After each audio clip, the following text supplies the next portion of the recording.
Huwag mo papatay, please! Kunin mo na natin gamit. Huwag mo na papatay, please! Pwede bang kumalma ka? Pasensya ka na kung nasapa kita kanina. Utos yun ng papa mo. Ano? Ano ibig mo sabihin? Ano utos-utos? Sino ka ba? Inaanak ako ng papa mo. Kaya ako yung inutusan niyang bantayan ka. Yung nangyari kanina, part yun ng process para pabalikin niyang masculine instinct mo. 2024 na. Seryoso ka ba? Meron pa rin mga ganyan mag-isip? I mean, that's not how it works. Kaya nga nandito ako para tulungan ka. At hindi daw uuwi ang papa mo hanggat hindi ka nagiging lalaki. Kaya ayusin mo.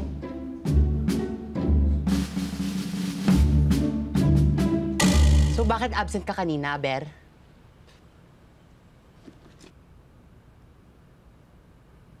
Uy! So bakit ka nga absent kanina? May nangyari kasi. Teka, ba't nga ba kayo nandito? Nakwento kasi ni Kylie kanina yung nangyari sa akin eh.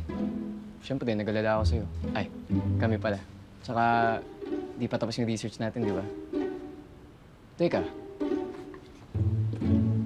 Sino pa ka ba ng papa mo? Oh my gosh, sis. Stop me. Iba na yan, physical abuse yan eh. Sis, mali ka naisip. Mali ka na iniisip. Ganito kasi, si Papa, na inutosang tao na ipabalik yung pagkalalaki ko. I mean, yuck, di ba? Parang hindi daw siya uuwi hanggat hindi ako naging lalaki.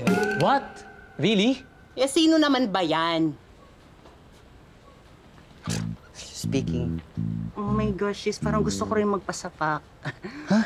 Hi, I'm Kylie. What's your name? Ako si John. I mean, si Sean. Inaanak ako ni Tito John at tinutusan niya akong bantayan si Jay at ibalik ang pagkalalaki niya. O bakit? Ha? Ba't mo siya sinapak, ha? Wala kang karapatang gawin kay Jay yun, ha? Hoy, boy. Ha? Ikaw ang walang karapatan dito. Inutusan ako ni Tito John para bantayan si Jay at huwag daw kayo maglalapit-lapit sa kanya. At lalo ka na. Baka sa'yo siya nahahawa. Teka lang. Mga kaibigan ko sila. Wala silang kasalanan. Pasensya na kayo. Napagutusan lang. My gosh, nakakaloka. Tara na. Tara na. Sisi! Babe! Uy! Esteman! Bumalik ka nga doon. I hate you! Simula ngayon, uumpisahan na natin ang Balik Pagkalalaki program. Everyday, mag-workout ka na kasi baka kulang ka lang sa workout at muscles kaya ka lalambot-lambot. Jay, si Esther pala. Ha? Sino yan? Oh, ikaw na bahala sa kanya. Alam mo na yan. Ako na ba? Charles? Ano to? Alam mo na yan. Kaya mo yan. Ano kayo?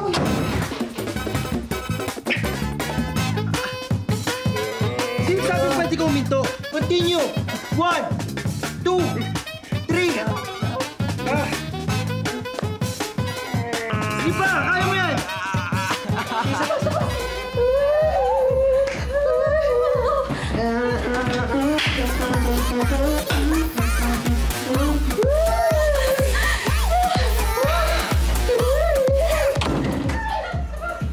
Diyos ko po. Makeup. Wala na akong kwenta.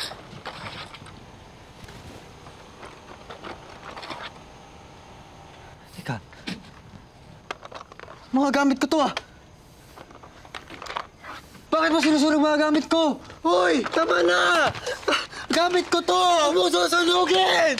Yan ang dahilan kung bakit ka nagiging bakla. Tama na! Tama na! Tama na! Tama na! Please! Tama na! Alam mo, wala kang pakialam kung ganito ko dahil walang mali dito. Buhay at pagkatao ko to. Hindi mo mabuburay na basta-basta sunugin ang mga gamit ko. Mahal na mahal ko yung mga yan.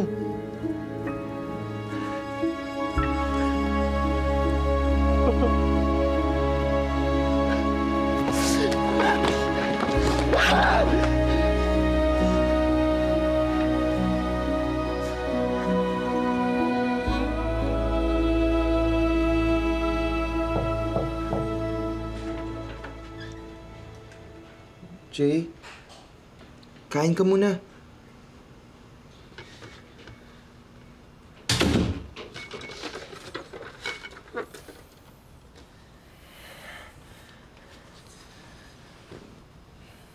Sorry ah. Gusto ko lang naman na... Sinubukan ko noon. Pero na-realize ko na hindi ko kailangan yun na dahil mali. Hindi ginawa ko yun dahil mahal ko ang tatay ko. Dahil mahal ko si Papa.